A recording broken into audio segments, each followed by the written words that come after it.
আসলে পূর্বাশা নখলাওয়া Tripura fisheries festival 2025 চেংজাখা Changi রেফাইকা আহুকবার তাংবেদিকনি মন্ত্রী Sudhanshu Das বনকারিব Oswal phi মানজাখা পান্ডাব MLA Minarani সরকার তঙ্গ নীরজ কুমার চঞ্চল নখবই দাগিফাং সন্তোষ দাস তেই দাগিফাং জয়ন্ত দে কর্পোরেটর শম্পা সেন সরকার তেই কর্পোরেটর হিমানী দেববর্মা।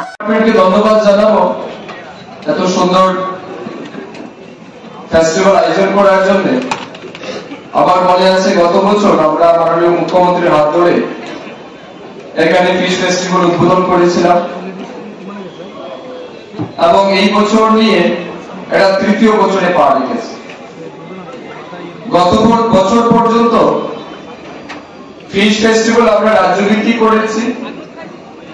এই বছর আমরা সিদ্ধান্ত নিয়েছি যে এই ফিশ ফেস্টিভ্যাল যাতে রাজ্যের মধ্যেই বা নির্দিষ্ট একটা জায়গায় না করা হয়, এটা যাতে রাজ্যের সর্বত্র বিশেষ করে যারা মাছ চাষী আছে তাদেরকে উৎসাহিত করতে, ফিশারি সেক্টরে তাদেরকে আরো বেশি এনকারেজ করতে এই ফিশ ফেস্টিভ্যালটাকে আমরা জেলাভিত্তিক নিয়ে নিয়েছি। এবং ত্রিপুরা রাজ্যের ফিশারি ডিপার্টমেন্টের ইতিহাসে এই প্রথম বছর আমরা 8টা জেলাতে ফিশ ফেস্টিভ্যাল কমপ্লিট করেছি।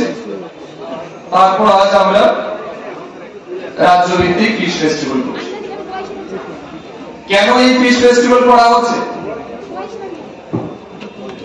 এই ফিশ ফেস্টিভ্যাল করার মূল উদ্দেশ্য আমাদের রাজ্যের যারা মাছ চাষী আছেন বা মাছের উৎপাদনের ক্ষেত্রে যাদের উপর আমরা নির্ভরশীল, তাদের কন্ট্রিবিউশন, তাদের হার্ডওয়ার্ক, এটাকে যাতে বছরের শেষে আমরা রিকগনাইজ করতে পারি, তাদের ডেডিকেশনকে যাতে মানুষের সামনে তুলে ধরে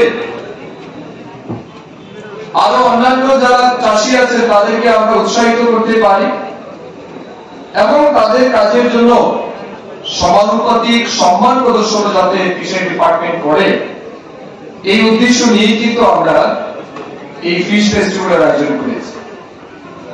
আপনারা দেখেছেন কিছুক্ষণ আগে আমরা কয়েকজন ফিশ ফার্মারকে কিংবা ফিশ প্রডিউসারকে এখানে আমরা সম্মানিত করেছি।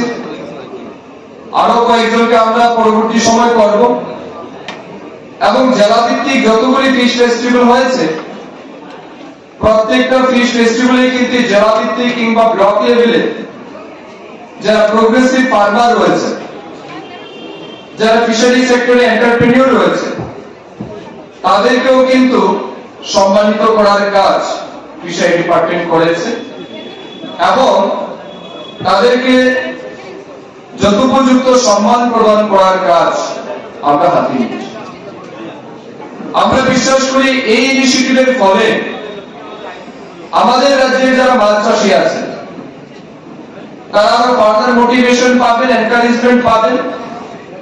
তার সাথে সাথে এখনো যারা বেকার যুবক যুবতীরা কর্মসংস্থানের জন্য বিভিন্ন পরিকল্পনা নিচ্ছে, তারাও ফিশারি সেক্টরে কাজ করতে অনেকটাই আগ্রহী হবে বলে আমি মনে করি। সবাই জানেন আমাদের রাজ্য ফিশ কনজাম্পশনের ক্ষেত্রে বলতে পারেন ভারতবর্ষের মধ্যে ফার্স্ট স্টেট যেখানে হাইয়েস্ট ফিশ কনজাম্পশন হয়। অর্থাৎ আমাদের রাজ্যে যে টোটাল পপুলেশন আছে তার অলমোস্ট 98% মানুষ কিন্তু ফিশ ইটার,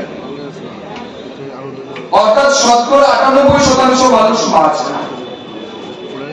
এখন আমি যদি আপনাদেরকে প্রশ্ন করি হাত তুলুন কে কে মাছ খান না, যে আমি মাছ খাই না, হাত তুলুন কে আছেন?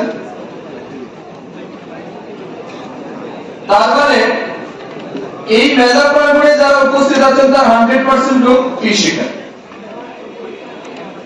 হয়তো এক দুজন লোক থাকবে যারা মাছ খায় না, কিন্তু আমরা দেখছি অলমোস্ট 100% লোক মাছ খায়।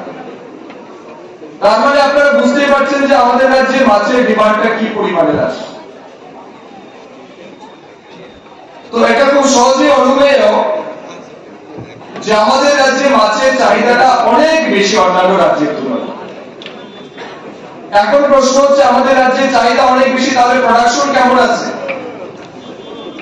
প্রোডাকশনের দিকে যখন আমরা তাকাই তখন আমাদের রাজ্যে মাছের উৎপাদন বর্তমানে ফিশারি ডিপার্টমেন্টের ডেটা অনুযায়ী প্রায় 85,000 মেট্রিক টনের মাছের উৎপাদন আমাদের রাজ্যে রয়েছে।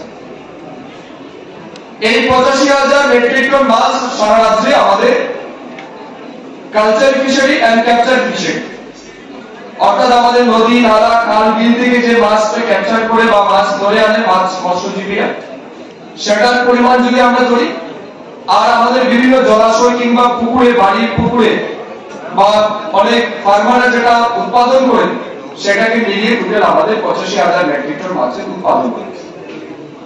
কিন্তু আমাদের কি পরিমাণ মাছ লাগে? ত্রিপুরা রাজ্যে আমাদের ফিশারি ডিপার্টমেন্টের তথ্য অনুযায়ী প্রতি বছর প্রত্যেক ব্যক্তি at the rate of 27 kg per person per year 27 KG রেটে যদি আমরা ধরি তাহলে আমাদের প্রায় 1,17,000 মেট্রিক টন মাছের প্রয়োজনীয়তা আছে প্রতি বছর। এখন আমাদের উৎপাদন কত? 85,000 মেট্রিক টন, লাগে কত? 1,17,000 মেট্রিক টন। তার মানে কি প্রায় 32,000 মেট্রিক টনের কিন্তু একটা গ্যাপ এই রাজ্যে রয়েছে।